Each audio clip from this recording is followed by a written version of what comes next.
भागवत में प्रवेश करें। भागवत के प्रथम श्लोक में कल निवेदन किया था,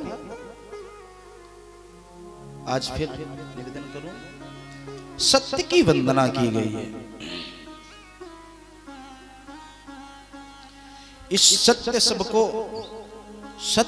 को आज से माइंड में रखें।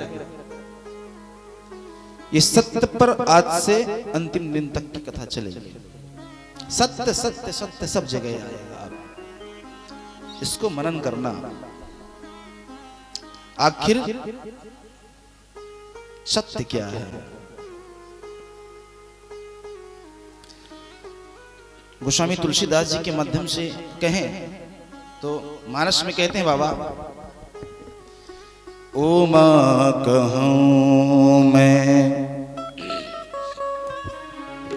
अनुभव अपना, तेहरि भजन जगत सब सपना। ओ मां कहूं मैं अनुभव अपना, सत्य हरि भजन जगत सब सपना।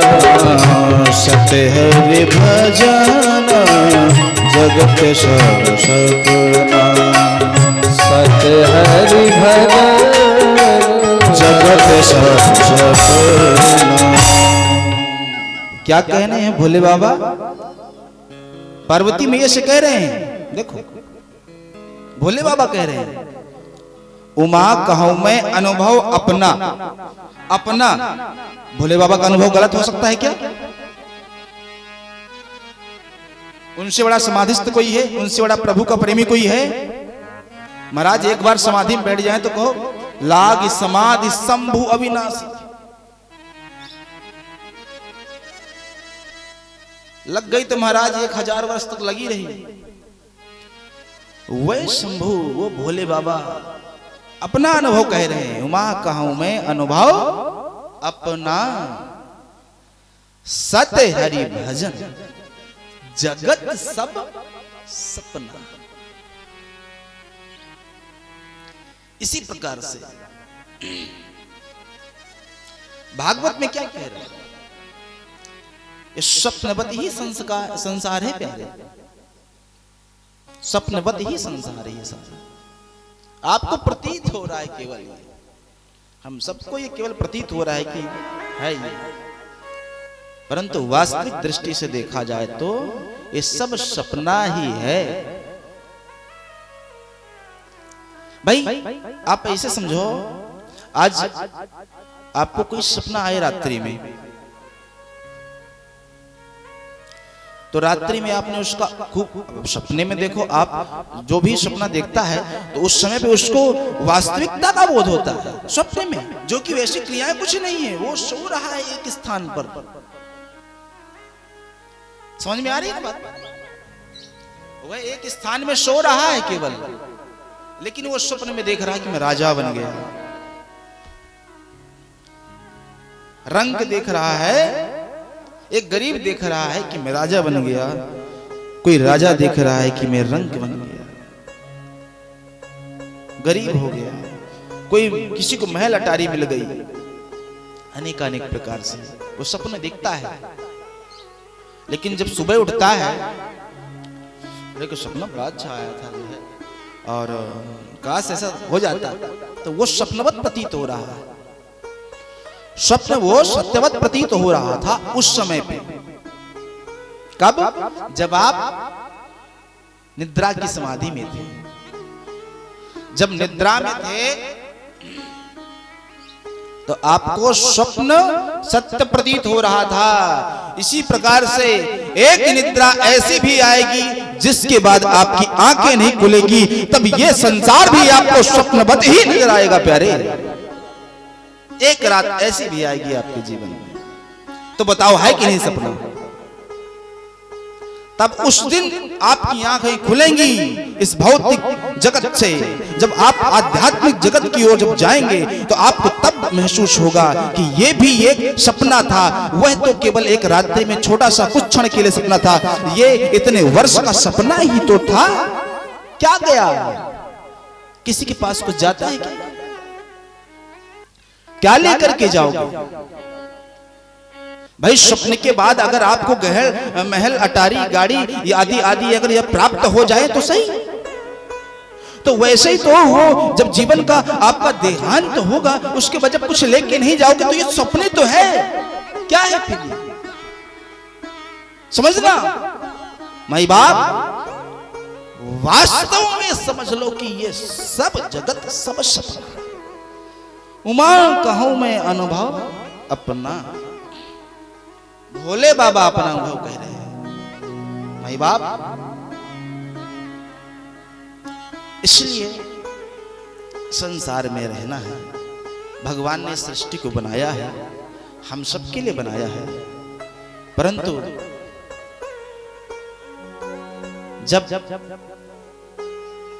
इस संसार में आप भ्रमण कर रहे हैं, खेल रहे हैं, कूद रहे हैं, विषय भोग कर रहे हैं, तो जिसने इस विषय भोग को दिया है उसको भी एक क्षण दे दिया करो नित्य।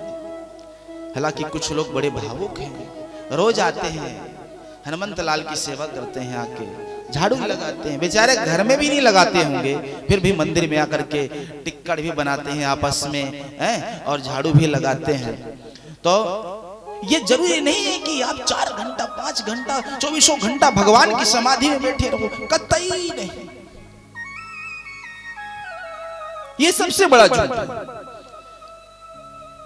24 घंटा कैसे कर सकते हो आप? महाराज 24 घंटा भजन तो करते रहते हैं ना, 24 घंटा नहीं करो। एक घड़ी आधी घड़ी आदियों में पुनि आदि, एक घड़ी 24 मिनट। अब देखो ये शब्द को सब लोग बोलते होंगे पर जानते नहीं उसका मतलब। कोई जानता है तो हाथ उठाओ। एक घड़ी कितने मिनट की होती है? एक घड़ी कितने मिनट की होती है किसी को पता है? 24 मिनट की एक घड़ी है ना। एक घड़ी होती है 24 मिनट की, तो एक घड़ी आधी घड़ी, 24 का आधा 12, एक घड़ी आधी घड़ी आधी आदियो 12 का आधा 6,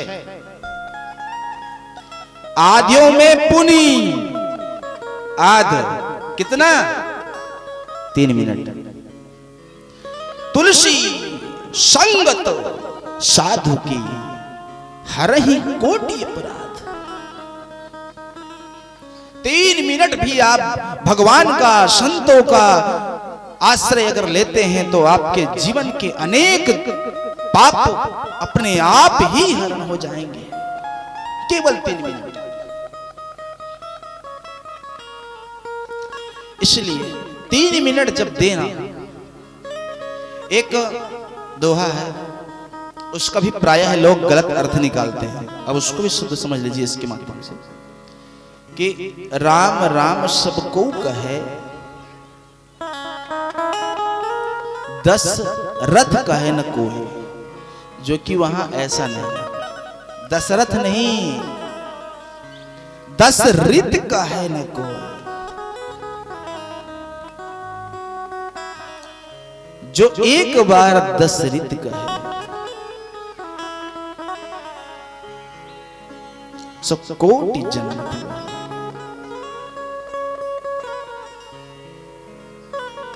10 रित अर्थात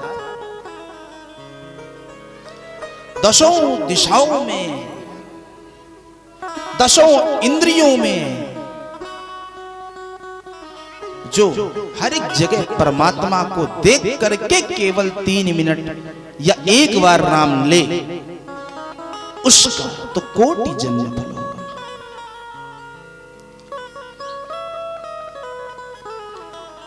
वैसा 3 मिनट 24 घंटा भी बैठे हो और मन में भगवान नहीं, मनी राम कहीं और जा रहे हैं, तो उस भजन का मतलब ही क्या है प्यारे? ना, 3 मिनट करो आप, मात्र 3 मिनट करो, 5 मिनट करो, पर उस समय पर अन्यत्र कहीं और नहीं जाना है, केवल भगवान, आपके लिए भगवान और भगवान के लिए आप। राम रामेति रमे रामे मनोरमे सहस्त्र नाम तत्तुल्यम श्री राम नाम वरानने। 1000 नाम के बराबर एक राम नाम है, लेकिन कब? राम रामेति, जब राम में आप और आप में राम रम जावे तब। राम रामेति रमे रामे मनोरमे।